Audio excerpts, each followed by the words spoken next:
ਪਾਕਿਸਤਾਨ 'ਚ ਪੰਜਾਬੀ ਕੌਂਪਰਸਤਾਂ ਦੇ ਸਭ ਤੋਂ ਵੱਡੇ ਨੈਟਵਰਕ ਪੰਜਾਬੀ ਨੈਸ਼ਨਲਿਸਟ ਫੋਰਮ ਵੱਲੋਂ ਜੀ ਆਇਆਂ ਨੂੰ। पाकिस्तान दे तमाम शहरी पाकिस्तानी ने सिंधी कौम, बलोच कौम, पठान कौम, मुहाजिर कौम दे अफराद भी पाकिस्तानी ने, पाकिस्तान दे शहरी ने।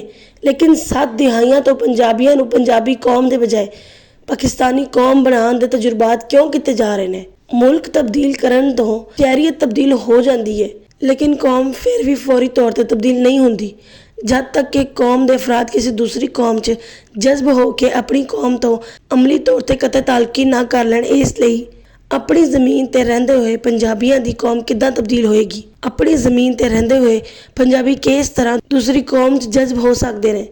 अपनी ज़मीन ते रहंदे हुए पंजाबी कौम के अफराद किस तरह अपनी पंजाबी कौम तो अमली तौर पर कतई ताल्लुकी कर सकते हैं?